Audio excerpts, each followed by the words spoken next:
అయితే మన రాజధాని అమరావతి అంటే ఈ రెండు కూడా ఏ విధంగా సింక్రనైజ్ అని ఆలోచిస్తే ఇంకొక పక్కన మన రాష్ట్రంలో కలియుగ దేవుడు వెంకటేశ్వర స్వామి ఇక్కడ ఈ యుగంలో అవతరించారు. ఇది ఒక ఆలోచన.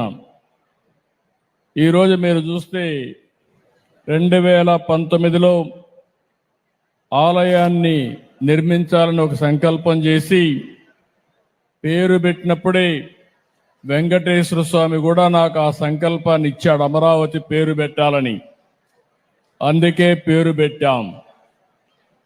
అదే సమయంలో నేను ఒకటే ఆలోచించాను, ఈ సందర్భంగా ఒక్కసారి ఈ ప్రాంత రైతుల్ని పూర్తిగా మనస్ఫూర్తిగా మరొక్కసారి ఈ సన్నిధిలో వారందరికీ ధన్యవాదాలు, కృతజ్ఞతలు, అభినందనలు తెలియజేస్తున్నా.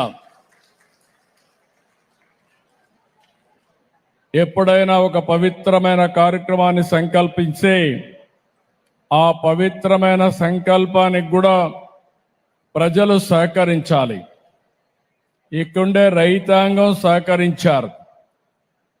సహకరించి 29,000 మంది రైతులు 33,000 ఎకరాల భూమి స్వచ్ఛందంగా మీరు ఇప్పుడు డబ్బులు లేవు కాబట్టి ఒక కొత్త విధానం ల్యాండ్ పోలింగ్లో మేమిస్తామని చెప్పిన రైతాంగాన్ని మరొక్కసారి అభినందిస్తున్నా, ధన్యవాదాలు తెలియజేస్తున్నా.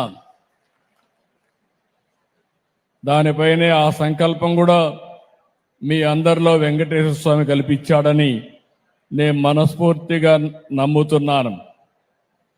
25 ఎకరాల భూమి, పవిత్రమైన ప్రదేశం, కృష్ణా నది ఒడ్డున వెంకటేశ్వర స్వామి దేవాలయం. ఇది ఒకసారి గుర్తు చేసుకుంటే అదే మనకు ఒక శక్తిని ఇస్తుంది. అందుకే ఈ అమరావతిని కూడా ఒక్కసారి నేను గుర్తు చేస్తున్నాను. ఇది ఏ మాత్రం మీకు ఎవ్వరు కూడా అనుమానం అవసరం లేదు. దేవతల రాజధాని అమరావతి ఏ విధంగా ఉంటుందో ఆ నమూనాగా మన అమరావతి ఉండాలని వెంకటేశ్వర స్వామి వారిని కోరుతున్నా. నాకు ఒక నమ్మకం ఉంది. 2003 నేను ఆ రోజు మీరు చూస్తే ప్రాణదానం సిమ్స్లో ప్రారంభించాను. ఎన్టీ రామారావు గారు ప్రారంభించిన కార్యక్రమం అన్నదానం 83లో ప్రారంభిస్తే నేను 2003లో ప్రాణదానాన్ని ప్రారంభించి బ్రహ్మోత్సవాల సందర్భంగా దేవునికి ప్రభుత్వ లాంఛనాలు సమర్పించే సందర్భంలో 23 క్లేమోర్ మైన్స్ నా మీద బ్లాస్ట్ చేస్తే సాక్షాత్ వెంకటేశ్వర స్వామి నాకు ప్రాణభిక్ష పెట్టాడు తప్ప ఇంకోటి కాదని చెప్పి విజ్ఞప్తి చేస్తున్నా. అది వెంకటేశ్వర స్వామి మహిమ.